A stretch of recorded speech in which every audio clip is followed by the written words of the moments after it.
Hey, what's up guys, Syed here, and today I am in the Renault Koleos. So if you can't already tell, right now I'm in the UK, on the outskirts of London actually, driving down to the south of the UK. And since I have this Renault Koleos, which is a rental car, thought might as well, do a review on it. Okay, so before I begin, bear in mind that this car is not available in Singapore for whatever reason. Okay, the closest that you can come to this car, I think, is the Renault Kadjar. So I hope you can hear me with the road noise. I don't know, the road surface right now is quite noisy. I think you can hear, right? Yeah, it's very noisy. So some quick specs for this car. This is the Renault Koleos Iconic trim. There's also the GT trim. This is the lower variant. So this car comes with a 2-litre diesel engine producing 173 horsepower with a CVT transmission, and it does 0 to 100 in about 9.8 seconds. So on paper, this car is supposed to do 40 miles per gallon, which is about 7 litres per 100 kilometers. Right now I'm averaging about 34 miles per gallon, which isn't too far off, I guess. By the way, this car uses the Renault Nissan Common Module family, which means that it shares the same platform as the Nissan X-Trail and the Renault Kadjar. Renault Kadjar. Yeah, I think that's how you pronounce it. This car looks like the Renault Maguette, but with high heels. Okay, that's what it looks like. And this is not a small car, it's quite a big car. And from certain angles, it reminds me of the Audi Q7. But overall, the design of the car, especially the very distinct headlamps, the very imposing grille, this car has quite a lot of road presence actually. Interior wise, it feels, yeah, I mean the materials are nice. The leather on the steering wheel is very nice. The rest of the car, it feels kind of like a high-end Japanese car inside here. You get nice materials, but it's not like nice materials throughout, like everything in the cabin. It's only at the more prominent areas like the steering wheel, the center console, things like that. But I mean, it's Renault's not exactly a luxury brand, so yeah, at this kind of standard, it's alright. I love the meter display. It's very clear. Yeah, it's just, the display is just very clear. It's like the ones you get in higher end cars. Yeah, it's just very pleasant to look at, and you can even customize the screen. There are like 3 or 4 options for you to choose from. Storage space is also quite good because you get useful door bins here. Center storage here is actually quite big. Glove box is also very big.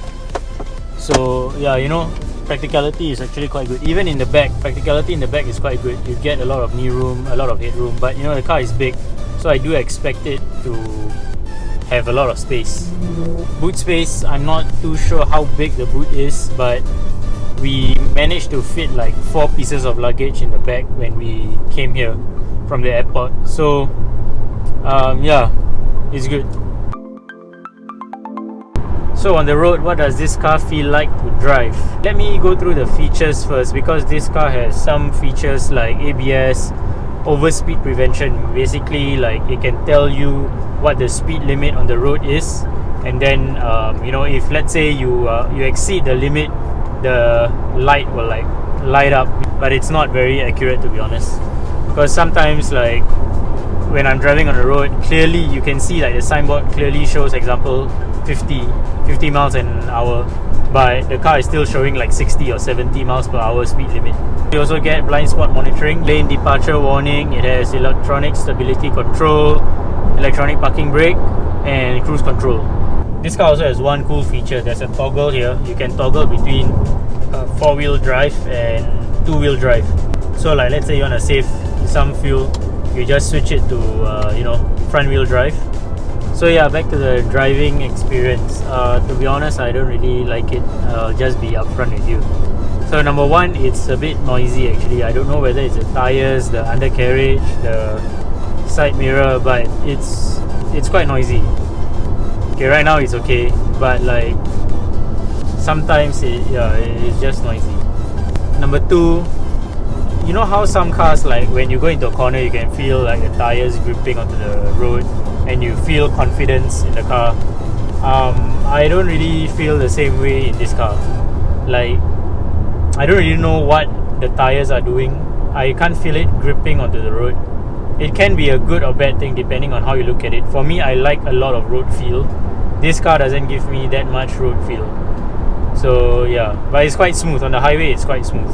The steering is also very light. So around the city when you're driving it, it's very, very easy.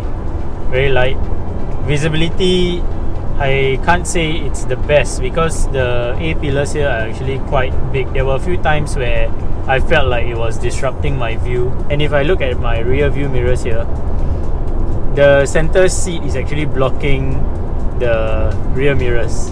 So I have to remove the headrest of the rear center seat. Then I can see the rear, out the rear properly. So yeah, but other than that, it's alright. You know, like the windows are big. Yeah. So overall, what do I like and dislike about this car? Number one, I like the looks. The looks of this car, it's very distinct and it's quite imposing. I like that. Unfortunately, that's all that I like about it, because like interior wise, I mean it's okay, but like I mentioned, it's not super premium or anything. Feels like about the same quality as you get in a higher end Japanese car, like a Toyota Alphard, that kind. What I dislike about the car, number one, the noise. Yeah, I don't really like that. Sometimes like when I drive, I can feel the vibrations of the engine in the throttle and the brakes, so it's not a very nice feeling. Yeah, I think that's about it.